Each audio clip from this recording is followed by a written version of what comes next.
Thanks for tuning in. If you haven't already, be sure to join the email list at jackwilkie.co. And if you'd like to support my work, go to jackwilkie.co/subscribe, where you'll see the options there. Now let's go ahead and get to today's article. Step 1 in Resetting the Church, June 6, 2025, originally published March 2023.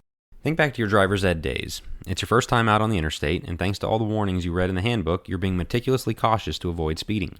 After all, speeding is dangerous, and you certainly don't want to catch the attention of any police officers taking radar readings. You could probably go a little faster, the driving instructor says. No, safety first, don't want to go too fast, you reply.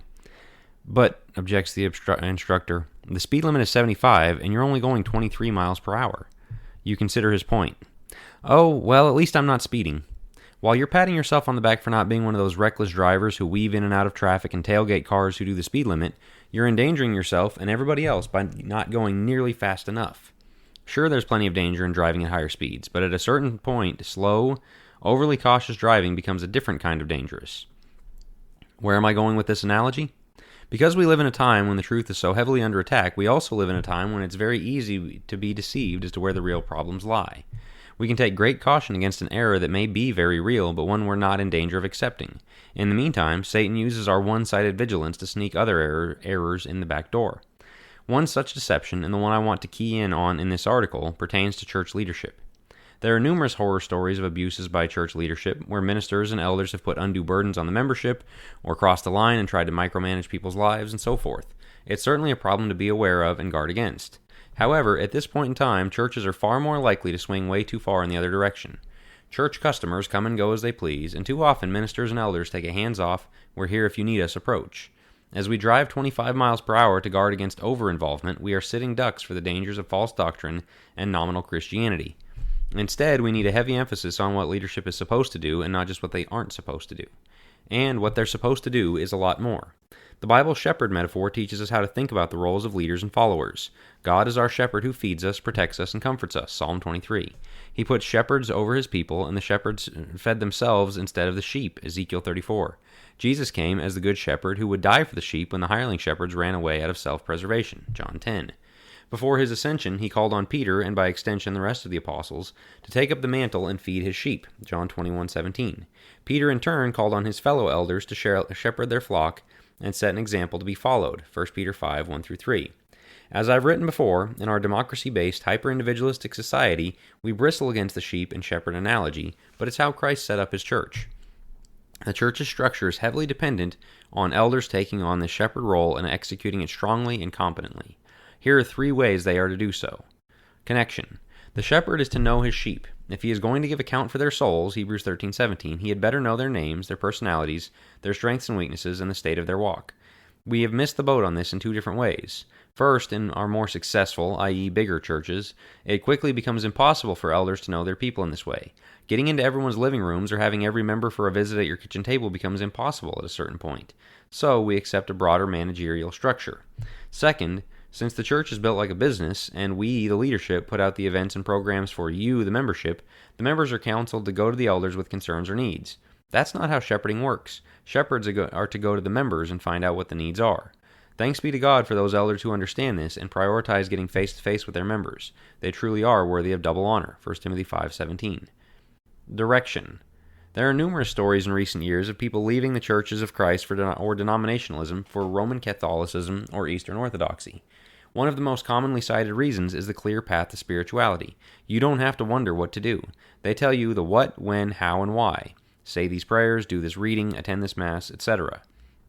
While we would certainly have numerous issues with the content of those prescriptions, the idea of church leaders giving their sheep tangible, actionable steps toward greater spirituality is something we should be implementing.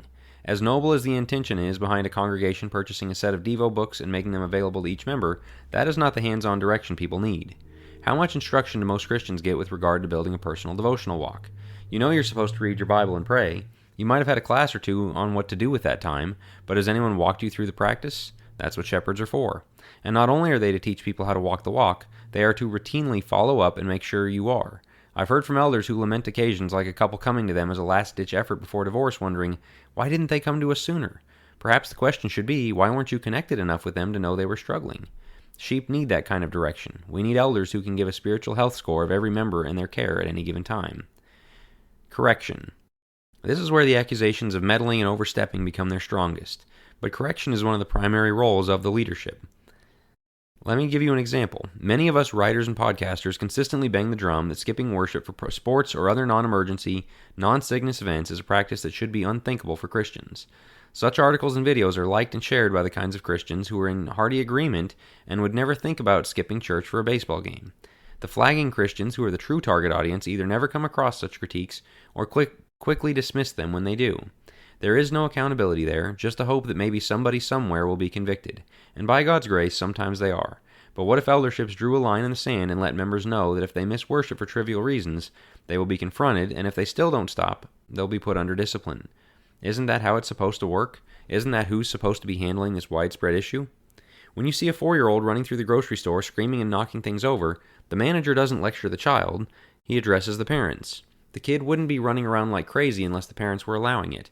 They are accountable for the kind of behavior they tolerate in their family. Meanwhile, many of us have gone on for years lamenting sporadic attendance in churches across America. Elders have sat by and refused to put a stop to it. It would not happen if it were not allowed to happen, and preaching a sermon on a matter does not count. It's the same as the parent trying to get the child's attention while they run rampant. Johnny, don't knock over that fruit display. Johnny, that's not very nice.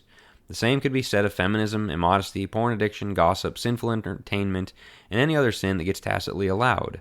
Outside of adultery, substance abuse, and literal crimes, there are very few sins that warrant direct addressing in the average congregation today. Shepherds must draw that line in the sand and make clear what God expects of his people. Churches are starving for this connection, direction, and correction, but it's going to be an acquired taste. When elders ramp up their involvement, draw nearer to their people, and raise the bar of expectation, some will bristle. Some will lob accusations of abuse. Imagine the backlash if an eldership began going to young women in their church to say, "Please don't wear that outfit to worship again, and while you're at it, you probably shouldn't wear it anywhere else either." Or if they confronted a man who seemed to have an excuse to miss every fellowship opportunity. Or if they let a member know that he should not be watching that pornographic television show, and he shouldn't be posting about it online for others either.